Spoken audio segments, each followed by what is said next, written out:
बहुत समय पहले की बात है। एक धनी किसान था, लेकिन वह अपने जीवन के समस्याओं से बहुत परेशान था।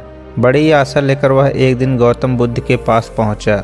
उसने गौतम बुद्ध को प्रणाम किया और उनसे आशीर्वाद मांगा। गौतम बुद्ध ने भी अपना हाथ उठाते हुए उसे आशीर्वाद दिया। फिर वह किसान कहने लगा, बुद्ध, मैं एक बड़ी समस्या में हूँ और केवल आप ही मेरी मदद कर सकते हैं।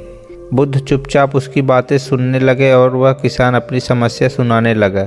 उसने कहा, मेरा एक बेकार बेटा है जो मुझे परेशान करता रहता है। उसकी बात नहीं मानता, उसे सम्मान नहीं देता। मेरी पत्नी भी मेरे बेटे के समर्थन में खड़ी रहती है।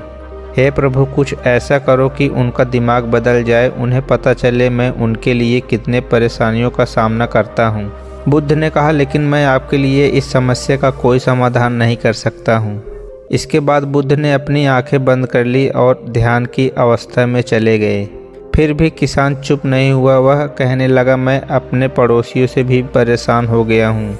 मेरे बारे में उल्टी सीधी बातें करते रहते हैं।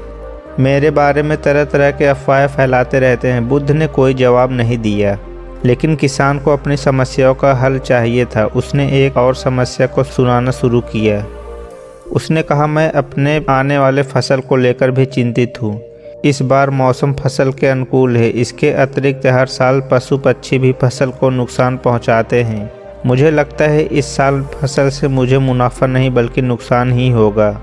बुद्ध ने बड़े शांत भाव से जवाब दिया, मैं इसमें भी आपकी कोई सहायता नहीं कर सकता हूँ। मगर किसान को अभी भी बुद्ध की शक्तियों पर विश्वास था, इसलिए उसने फिर एक और समस्या बताई, यह सोचकर कि शायद इस समस्या का हल उसे मिल जाए। किसान ने कहा, मैंने बहुत से लोगों को उधार दे रखा है, लेकिन देनदारों से मुझे पैसे वसूलने में बहुत कठिनाई हो रही है। इसके साथ ही मेरे ऊपर कई लोगों के उधार भी हैं। मुझे समझ नहीं आ रहा मैं इस समस्या से कैसे बाहर निकलूं। हे प्रभु, क्या आप मुझे इस समस्या से बाहर निकालने में मेरी कोई मदद कर सकते हैं? बुद्ध ने थोड़ा विचार करते हुए कहा, नहीं, मैं इसमें भी आपकी कोई मदद नहीं कर सकता हूँ। यह सुनकर किसान को बहुत क्रोध आया। वह ऊंची आवाज़ में बोला, फिर आप किस बात के लिए अच्छे हो? लोग कहते हैं आप बहुत ज्ञानी हो, लेकिन अभी तक आपने मेरी किसी भी समस्या को दूर करने का उपाय नहीं बताया। क्या सच में आप कुछ नहीं कर सकते? मैं अपने जीवन से थक गया हूँ। बुद्ध ने कहा, देखिए, वास्तव में हर किसी के जीवन में समस्या होती है, बल्कि हम सभी के जीवन में 83 समस्याएं होती हैं। आप इसके बारे में कुछ नहीं कर सकते हैं। आप किसी तरह एक समस्या का समाधान करोगे तो उसकी जगह कोई दूसरा आ जाएगा। आपको समझना चाहिए, बहुत कुछ है जो आपके नियंत्रण में नहीं है, जैसे लोग, मृत्यु, मौसम। लेकिन अगर आप अपने 84वीं समस्या को हल कर दिए तो आपके बाकी के 83 समस्या अपने आप हल हो जाएंगे। किसान ने विनम्र होते हुए कहा, कृपया मेरे 84वीं समस्या को हल करने का उपाय बताइए। इस पर बुद्ध ने कहा, हमें पहले आपके 84वीं समस्या का पहचान करना होगा।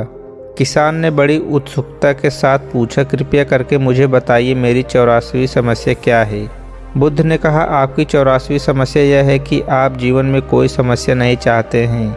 आप चाहते हैं कि आपके जीवन में 83 समस्याएं न हो, लेकिन यह संभव नहीं है। समस्याएं हमेशा आपके जीवन का हिस्सा बनी रहेंगी।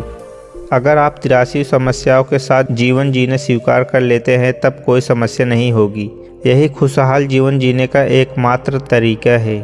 गौतम बुद्ध की बातों को सुनकर किसान समझ गया कि जीवन कभी वैसा नहीं होगा जैसा वह चाहता है।